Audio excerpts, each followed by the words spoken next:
guys for coming. Welcome in. For those who do not know me, my name is Ronnie. I am a donor egg mom in waiting. And what that just means is I was told by my doctor in order to conceive, I needed donor eggs. So that's what I did. I got a donor.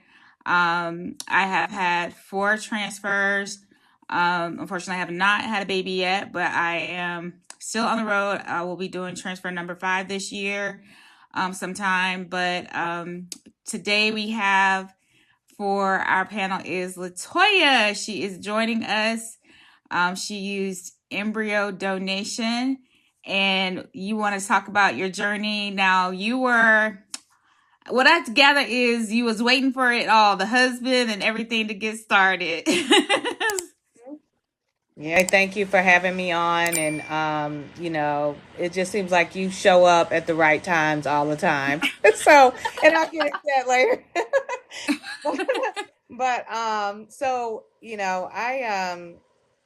I came from a big family. My mom, I'm the oldest of 7, and my mom is the baby girl of 16. So, you know, throughout my life, like I was raised in a Christian household. I've thought, not to have sex before marriage and all of that. And, in my 20s, I really didn't even practice unsafe sex. Like it was just, if I did have sex, it was always safe because I thought I'd get pregnant because of my genetics. And then, in my 30s, I was on a hunt to find a husband. Okay. I was on all the apps, did all the dating. Oh my God. It was ridiculous. And, was in a couple of relationships, but none of them were successful. I was maybe a couple, like maybe like 3 or 4 relationships throughout my 30s, and none of them was going towards marriage. Or I couldn't even see any of the men being my husband. So um, I by the time I was about 35, I asked my OBGYN, do you think I should check my eggs? Because, I hear around the way that, and at this point I had no knowledge base of what it took or anything about fertility at all, really. Because I always thought, as soon as I come in contact with sperm, I'm going to get pregnant. That's what I'm thinking. And so, I ended up talking to my OBGYN. She said, well, if you're having a cycle, then you can get pregnant. Right. And later on, after much research, I found no, that there's so much more to getting pregnant than just having a cycle. And so it wasn't until 39, almost like 30, a little over 39 and a half, I knew I was approaching 40, and that I wanted to just find out where I stood. And I went to a fertility clinic, and at that point, he said, I think you shouldn't freeze your eggs, and I think we should just start the IUI process right away. Here are all the donor, sperm donor banks. Of course, at this point, was not in a relationship, or anything, to do this whole thing with someone. So it took a lot for me to wrap my brain around the idea that I would be looking through a catalog of men to choose the father of my child. I think it took at least about a year for me to even wrap my brain around it. And finally, I said to myself, it's this or what? I mean, I want to be a mother, and if this is the option, it has, that I have to go through, then I have to do what I have to do. And then I start learning more and more and more about the process, and and that made me feel a little bit better that it was safe, and all of that. And I did a couple rounds of IUIs. The first round, and I tried different doctors too. I'm in the DFW Dallas Metroplex, so I've been to a lot of doctors. A lot of them know me, and so I've tried a couple times. None of them, and with different sperm donors, and nothing took. I eventually, around 40, a little past 40, I got in a relationship with an older man. And he was willing to go through the process with me. However, he wasn't willing to pay. So we did have time sex where medicated a medicated cycle um, where it would still be yeah, pretty much it's just medicated with my own, with trying with my own eggs. And nothing came of that.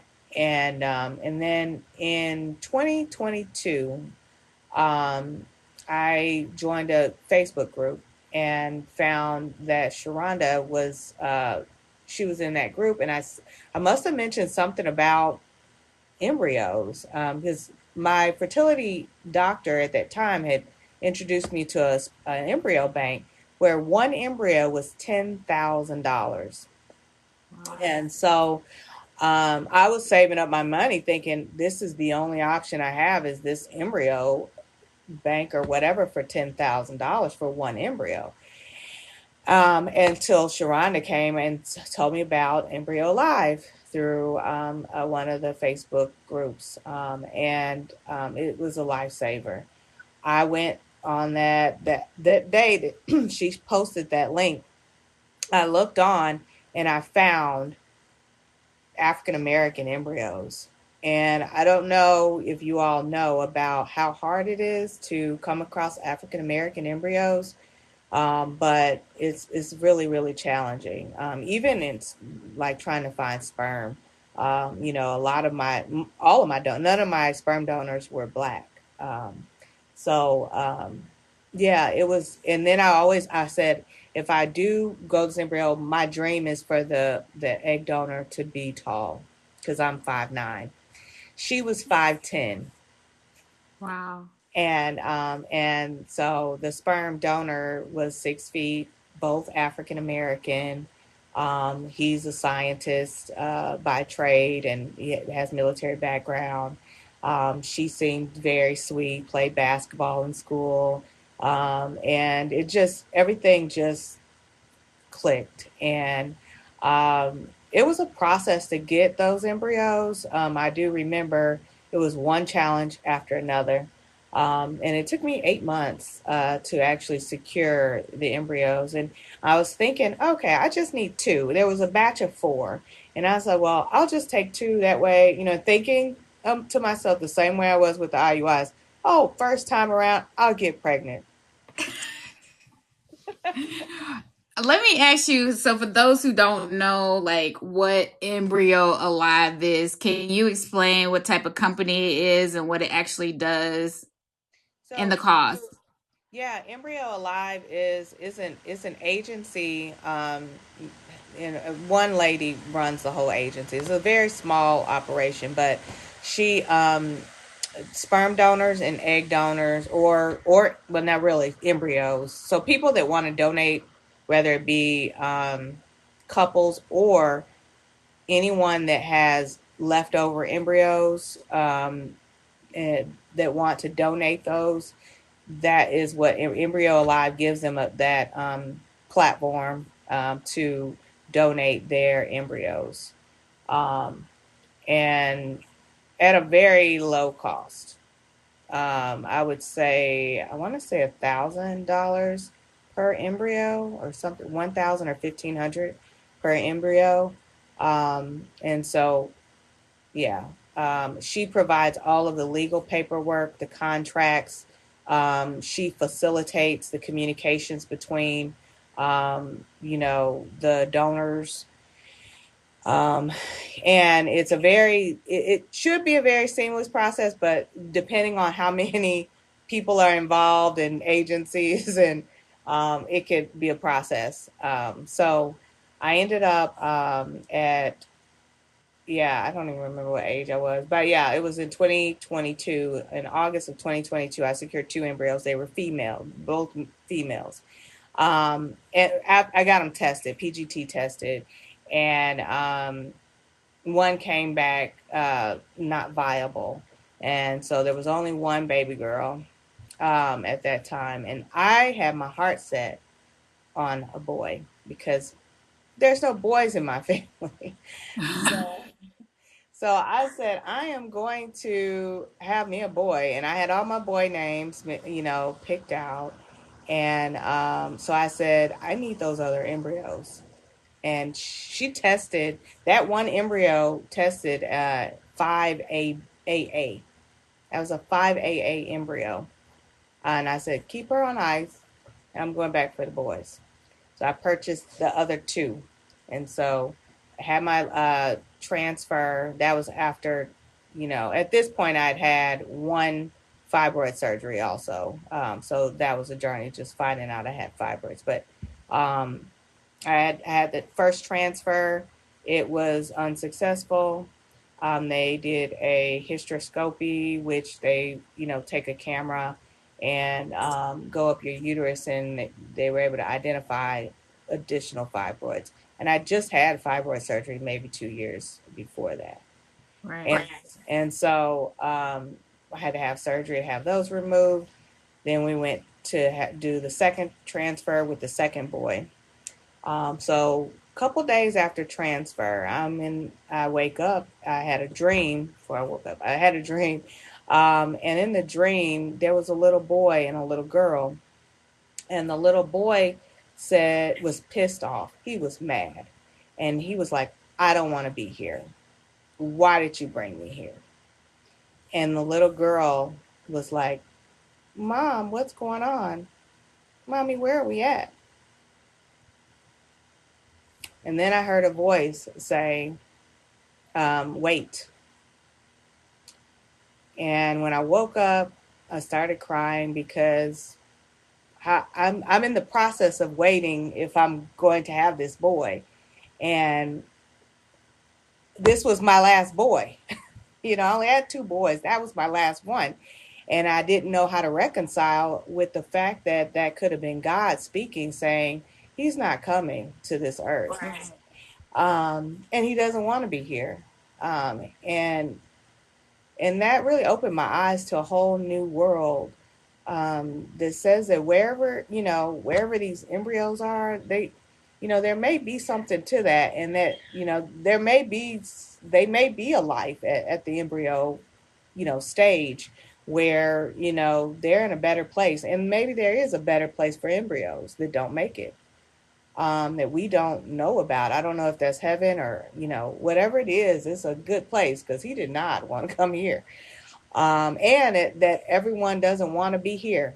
Like, we always say, oh, yeah, this is so great. But no, everyone doesn't want to be in America. Everyone doesn't want to be in the world. And whoever, God allows to come forth in this earth, it is preordained. That's my belief. So I did not. That transfer was unsuccessful, and they had no explanation. We did everything possible to try to test, to see whether or not, what was the cause. Why did it not take? And the timing was right. Everything was right, but it just didn't come to the earth. So I had to just believe that God did not want that for me, especially with that dream. And so the only thing standing left was the baby girl. And so at this point, I kind of was like, we'll just see what happens. Right. I mean, yeah. When you did the embryo transfer, it was a complete failure too, as well. So the first one failed, second one failed. So right, so you're going into it like, all right, we done been to this the same rodeo, same dance.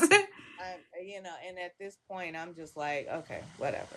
And um, I changed doctors again.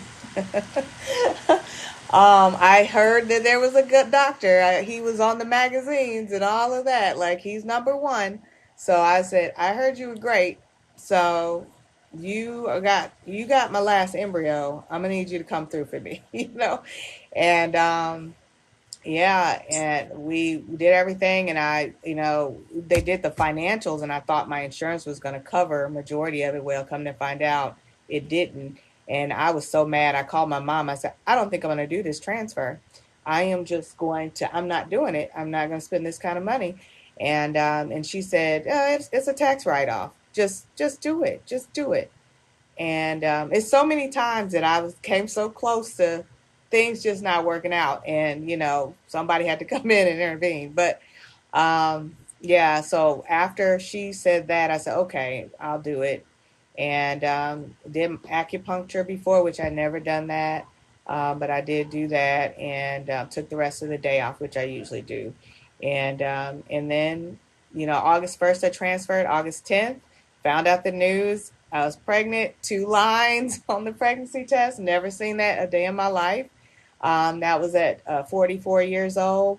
And by, I got when I was transferred to my OBGYN, she said, it looks like your due date will be April, my birthday, which is in April. And I said, are you sure?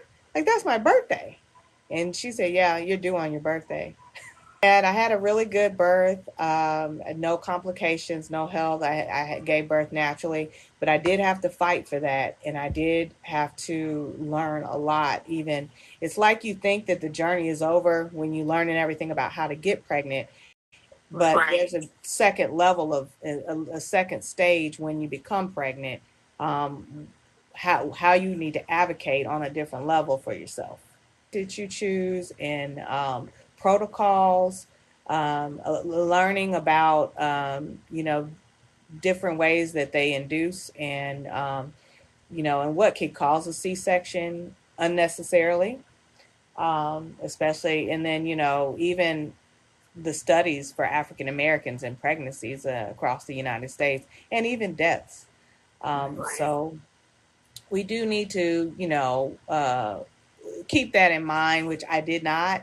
It was just like all this time I've been fighting to get pregnant. I don't know what to do with that. But I learned quickly, like, because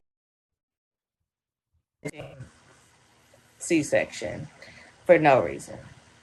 Um, so, and then, then after you give birth, that's the next level. It doesn't stop. Postpartum kicks in, and so you have to take care of your mental and your physical while you're caring for a child, and trying to understand that whole nuance. So that's where I'm at now. She's 9 months old. Her name's Honesty Rose. And yeah, she's everything I needed, and I didn't even know it. Um, I don't know what God, how why God said, I think you need a girl, but but I am overjoyed every day. Just sometimes I don't. I'm shocked at the name mom. Like, I'm a mama. A whole one at that. Now let me ask you this, because you said you switched doctors. What did this doctor do that the other previous doctors? Because I know people gonna ask, what was different that protocol that didn't work with the other protocols? Um, he used Pepsid AC. He used oh my gosh, it was a blood thinner. But Lovenox. Lovenox, yes, Lovenox, and Pepsid AC. Um, the dosages were a little different, but estradiol, progesterone, yeah, all that same. Okay. So it sounds like it may have put you on an immune protocol versus a non, like just a regular, just estrogen, progesterone. Okay. Good to know because I've never been on the, just, side note, I've never been on an immune protocol, and that's what they're thinking this time too. Like, this is my fourth time. So he's thinking immune protocol, even though I don't have any history of like blood clots or anything like that. He's Yeah, just like, yeah, let's just get the blood flow going a little bit. You may need more blood flow and that kind of stuff. So he's thinking about doing Lovenox this time too, as well. Walk us through what that felt like, your apprehensions or anything, if you had anything, like getting to that first heartbeat. And, you know, did you, once you realized you were pregnant, did you think, anything worse, like, I may not be pregnant anymore? Did you have those feelings, and did they end, or when did they finally, like, okay, this baby may come? Yeah, I when I saw the pregnancy, that was it was positive. I think I was it's like I felt like I could breathe. It's like all that time I've been holding my breath. Like it's such a, it's such a stressful, even though you're not supposed to be stressed, and that's the thing too. It's like, okay, I can't be stressed. Oh, but I'm stressed, kind of thing. It's that balance. But yeah, I can breathe now. Like finally, this 4 years, almost 5 years is over. And now I can go on to the next step. And it's like a door opened up and I'm out of that other door and I'm into another door. And it just feels really good to just be like, I can move forward with my life. Like my life has been just this for years. And so yeah. That's amazing. I love the story. And you know, your story resonates, especially as Black women who think there are a lot of women in your shoes who wait for that husband, the house, the job. And then you turn around and you look and you're 40 something years old. What would you tell them? And that, like, what made you just decide, like, to throw it out the window? You're the second person who's been on the panel. Same thing, was waiting, waiting, waiting. And then she just said, it's either now or never. What was your moment that you said, I just gotta do it? Um it was probably at that time where when I was looking at sperm donors online and it was getting real that I'm about to do this is something totally I don't know anyone has done this. I don't know no one in my family, none of my friends. This is totally outside of the norms, social norms. But yeah, it was at that moment I said to myself, I had to really ask myself, what's more important, because I some of my friends they say creating life with someone is the order in which I would, if I can't do that, then I don't want to be a mother. And I said I want to be a mother no matter what. Right. And so, if the man comes along, great. If he doesn't, great. But those were some real questions I never asked myself in my 30s. And it didn't come down. It came down to when I was looking at those sperm donors that this is about to be a journey that no one else, I cannot glean from anyone else. I had to get into a community on Facebook to understand that I'm not alone, that I this is not just, even though I don't know anyone personally, there's people all over the world that want the same thing as me. And yeah, so that's really, and what I would tell, you know, people, and I'm a big advocate for, is educating yourself and knowing what you want at 30. I started having conversations after high school, because it might take you 5 years to figure it out, or 10 years, but starting to really ask yourself those hard questions about motherhood, and what that looks like, and understanding, getting a more understanding of freezing your eggs, and if that's an option, and what are the pros and cons of that. Because I think a lot of times people are just like, oh yeah, I'll just freeze my eggs, no big deal, not knowing that those eggs might not, you know, you know, eggs are not the be all e all. It may not work out. You know, there's a lot of situation issues with even just freezing your eggs and then unthawing them later on when you're 40. Exactly. Someone over here on someone here wrote in the comments that they have 3 kids with a person they thought they were in love with and still ended up doing it by themselves. So, you can do all that with the white picket fence and all that and still end up not together. And you don't know where that path will take you. So you ultimately have to decide whether or not you want to do this or with someone or without someone. And truthfully, doing it alone is hard. It's very hard. You don't have any days off, but that's there are women who are married and do it alone too. So I don't think there's I think that no matter what, you just have to make the best choices that you can in the moment and know that that is the decision you made at the time. And then we just adjust from there with the decisions that you made. Um, so let's talk about costs. Well, you said that they were very inexpensive. So how much was it total for your embryos? I think I spent about $3,000, 3 or 4,000. I never really added up the cost. I had allocated in the beginning 18,000. I did not spend even in the 4 years that amount. Um, and I'd already had planned it out, and everything. I saved up my tax returns and just position myself to be able to do this journey. Not thinking it was going to be 4 years either at all. Right. Yeah.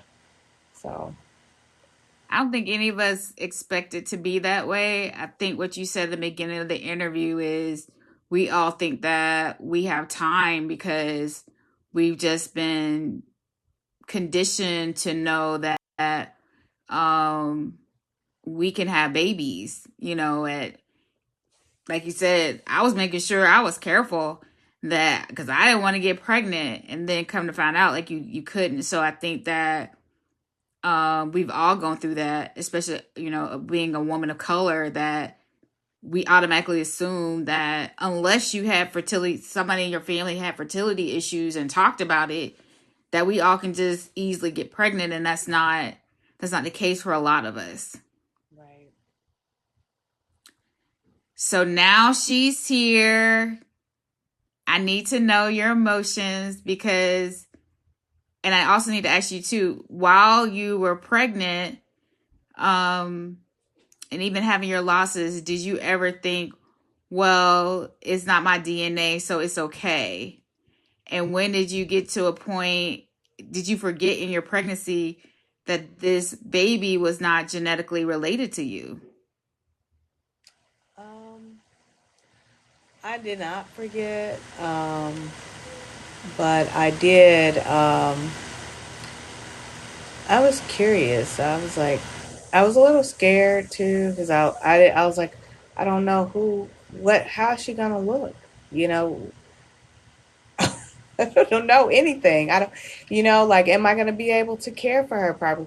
Like, I'm thinking about all the things like, growing up, we would all like it when one of my, well, not one of my sisters, because I'm the oldest, but, well, actually, one of my sisters, because all of them had kids before me. It was like one of the last.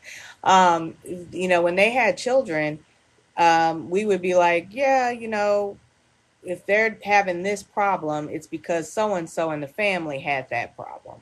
Or, oh, she's just like her grandmother or mother, in this respect. And I'm like, how am I going to care for her when I don't know when she's going through something? Where is it coming from? Is this real? What is it? I can't relate it to anything. So I think there was some anxiety there a little bit on that. And just curiosity. Like I don't know how she's gonna look, and you know, um, but I think that's every mom, even if it's your own. Yeah. So So you would say you weren't connected when you were pregnant. You still were just really apprehensive. I did feel connected to her, as of course she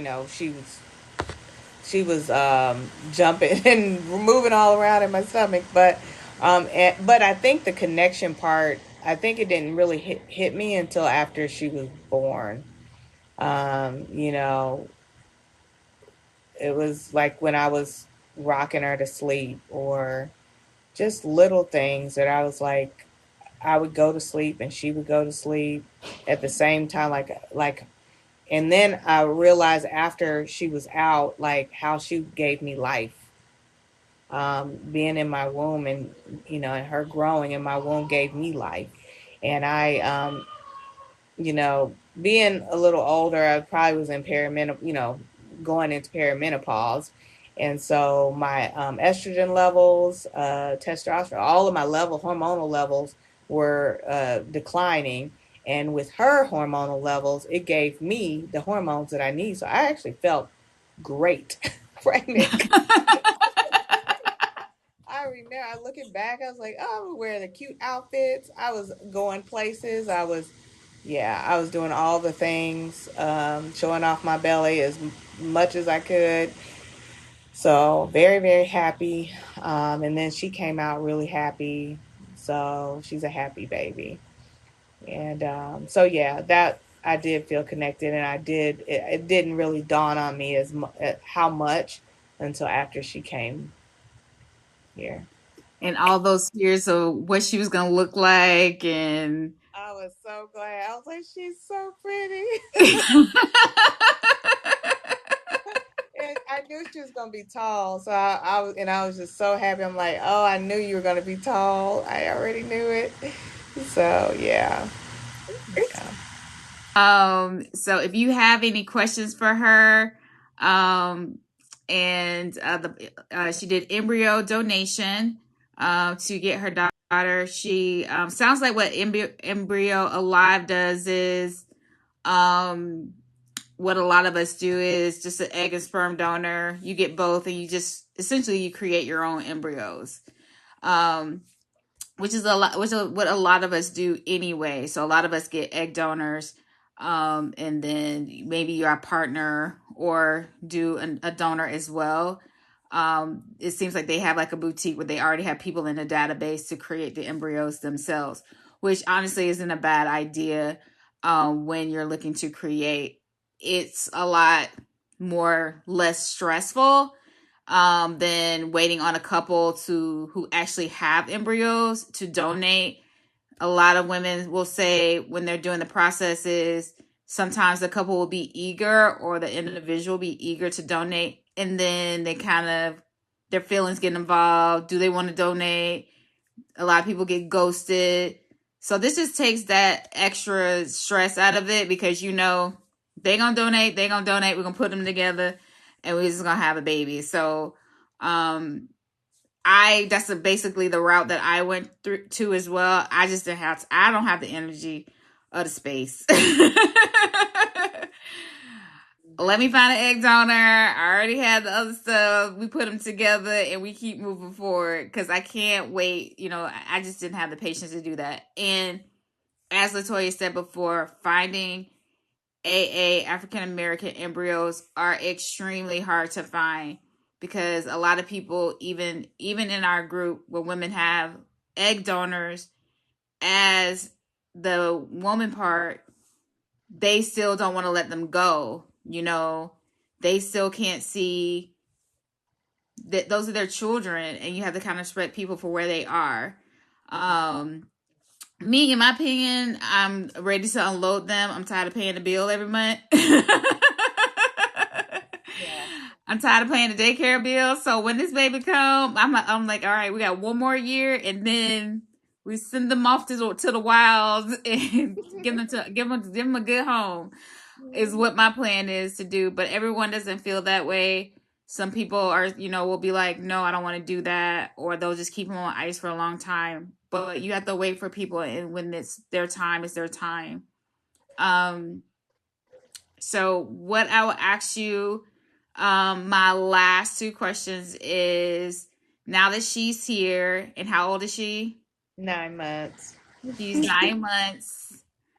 Um, how is the bond? She is not genetically related to you, but how is your bond with you and your baby girl? We have a really close bond. Like, everyone says, if you see me, you'll see her. Cause, yeah. Yeah, we're really close. Like, and I have her. I have a date. I've tried to do all the things. I'm trying to do things right. Got her own little nursery in her crib. Then I'll put her in there, and then she'll end up, at some point in the night back in my room, but on my chest, sleeping on my chest. So yeah, that. do does your family know that she is, and do you plan to share her story of how she came? Um, they all know. I did tell everyone. I gave my testimony at my baby shower. I want to create an environment where there's no secrets and there's nothing wrong with her story. So I intend to, as soon as she gets old enough to understand in her on the whatever level that she's at, which maybe even as early as 4 years old, start reading books to her that explain that her story, and just kind of go from there. But my employers, I have employer, I they haven't really. They know it was definitely had something to do with sperm donors because they know I'm not seeing anyone. So, but they don't know the whole story, uh, and I don't think that it's any of their business. So if they find out, they find out. But you know, How was your family's reaction to the news that, one, I'm sure it was some people looking at you sideways like, girl, what? What does that mean? How are you able to explain to them, and what was their reaction when you told them this is how your choice to build a family? So my mother, she's like, "Oh, okay," not knowing what I was talking about. She didn't even know what an embryo even was. Like, she's like, "Oh yeah," and then because she'll be like, "Now, what is an embryo again?" She would ask me that all along the way. Now, what is all this terminology that I'd have to go through, transfers and all of these things. So she really didn't understand, but I had to explain it to her, and even IUIs and how that works. Right. Um, with my dad, he was like, "Oh, okay," and then he was like, "Okay," and I don't think he understood either. He didn't really understand, but he didn't want to say anything until she came, and then he was like, "Oh, so she's here. What now? Let me, as if like, I'm like, yeah, I'm doing this. Like this was not, like this was real when I was telling you years ago. This is really gonna happen if God, wills it. But Right. yeah." So yeah, no one really could understand. I did want to try to use my sister's eggs, but none of my sisters was willing to do that. And I get it. It would be a lot. That would be a whole nother process in and of itself. So I don't feel any type of way about it. Yeah, but yeah. So that's it. Now, do they make comments or something? Because it feels like they may forget. And do they say like she looks like anybody, or do they say like, oh, she does such and such, just like yo, like me, or anything? They do. They do, yeah. So, and they do sometimes forget. So yeah. I even forget now that she's here. She's my child, and I don't, and because of I think that it was something else. Like they were like, some of my family was like, "Why don't you just adopt? Why put your body through that? Blah blah blah." I was like, I want the experience, and I want that bond. And I think carrying, um, and having that be a part of my story. I don't know if you can hear her; she's crying, but yeah, having that be a part of my story was really important to me, to be able to carry her and to bond with her in the womb. So And I think that's important to say, that when you're doing the day to day, and you're doing the diapers and you're washing the bottles and you're cooking and cleaning and doing everything and running behind, this, that, there's no way that you could not love someone even if you did it the right way. I don't think that you in your mind don't even know what that type of extra love is because you love her so much. Right. Yep. Yeah. And even when you gave me the pictures, I swear, when I was looking at it, I was like, they have the same nose. Like, when I was looking, I was like, they have the same, like, little button nose when I saw them. She does, that. She looked like you. She's gonna be tall. I'm so excited about that. And yeah. And we're both one day apart. She came one day after my birthday, so yeah, same temperament. Probably. Question is this: what would you tell the woman who is thinking about doing embryo donation, or she's struggling to get pregnant, she doesn't have it all together, but she wants to be a mom? What would be your advice to give her hope to continue and go on? I would say God gives you something inside of you that pushes you. It pushes you to spend that extra dollar, even when you feel like you've spent enough. Um, because on the other side of that 5,000, 10,000, whatever you spend,